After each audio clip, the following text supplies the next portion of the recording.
پیارے آقا صلی اللہ علیہ وآلہ وسلم کے دنیا میں تشریف لاتے ہی بہت سی نشانیاں ظاہر ہوئی. کچھ نشانیاں ارشاد فرما دیجئے اور یہ بھی بتائیے کہ سرکار کی ولادت عرب کے کس مشہور سال کے بعد ہوئی. پیارے آقا صلی اللہ تعالیٰ علیہ وآلہ وسلم دنیا میں جب تشریف لیا ہے تو 12 ربیع النور شریف کو اللہ کے نور کی دنیا میں جلوہ گری ہوتے ہی کفر و ظلمت کے بادل چھٹ گئے. ظلمت مانے اندھیرا، تو کفر کا اندھیرا جو تھا اس کے بادل چھٹ گئے، یعنی روشنی ہو گئی. شاہ ایران کسرا، ایران کے بادشاہوں کو کسرا بولتے تھے، تو شاہ ایران یعنی کسرا کے محل پر زلزلہ آیا. 14 کنگورے گر گئے، چھوٹے چھوٹے منارے تھے وہ 14 گر گئے. ایران کا جو آتش کدا، یعنی وہ آگ جس کو یہ لوگ پوجتے تھے، یہ اپنی آگ جس کو یہ پوجتے ہیں غالباً یہ بجھنے نہیں دیتے، اس کو جلاتے رہتے ہیں جلاتے رہتے ہیں جلاتے رہتے ہیں. تو 1000 سال سے وہ جلاتے رہے تھے اس کو، 1000 سال سے.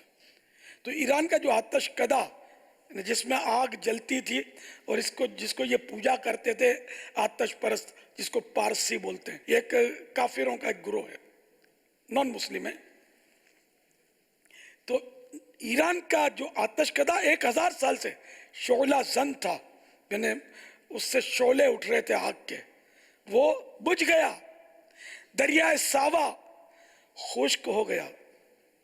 کعبے کو وجد آ گیا. کعبے کو ڈھانے کے لیے، یعنی کعبہ شریف کا طواف ہوتا تھا ان دنوں بھی.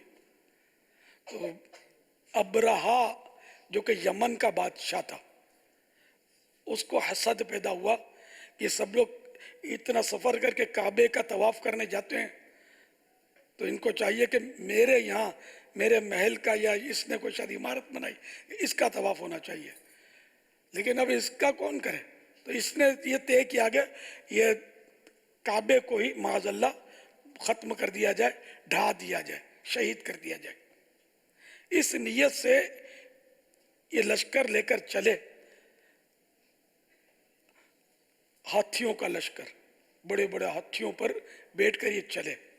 سیدنا عبد المطلب رضی اللہ تعالیٰ عنہ آقا کے دادا جان یہ توحید پر تھے. پیارے آقا صلی اللہ تعالیٰ علیہ وآلہ وسلم کے تمام آبا و اجداد، باپ دادے جتنے بھی تھے شروع سے، یہ سب توحید پر تھے، یعنی کہ ایمان والے تھے. بت پرستی نہیں کرتے تھے، نان مسلم نہیں تھے، یہ سب کے سب یہ ایمان والے تھے، اللہ تعالیٰ پر ایمان لانے والے تھے، اور بہت اچھے لوگ تھے. ایمان والا ہونے کے ساتھ ساتھ اچھے لوگ تھے یہ. تو یہ عبد المطلب رضی اللہ تعالیٰ عنہ کعبے کے متولی تھے، جیسے ہمارے مسجد کا متولی ہوتا ہے، تو یہ کعبہ شریف کے متولی تھے. ان کو جب پتہ چلا تو انہوں نے بارگاہ خداوندی میں عرض کی، یا لوگوں نے کہا، تو آپ نے فرمایا کہ جس کا یہ گھر ہے وہی اس کی حفاظت فرمائے گا. اللہ کو سونپ دیا، اور اللہ تعالیٰ نے اپنے گھر کی حفاظت فرمائی، اور ایسی حفاظت فرمائی کہ وہ ابابیل کا لشکر بھیج دیا، اور وہ ابابیل جو وہ آسمان پر چھا گئے، اور ان کے منہ میں کنکریاں تھی. انہوں نے منہ سے کنکریاں برسانی شروع کی.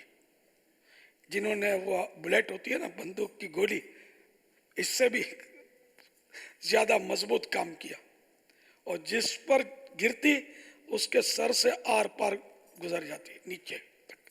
اور یہ اور ان کے ہاتھی اور سب جو تھے وہ سب ڈھیر ہو گئے، سارے مارے گئے. اور اللہ تعالیٰ نے اپنے کعبے کی حفاظت کی.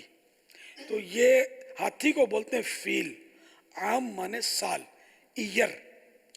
تو پہلے یہ تھا کہ جو کوئی مشہور واقعہ ہوتا تھا اس سے پھر وہ سن چلتا تھا.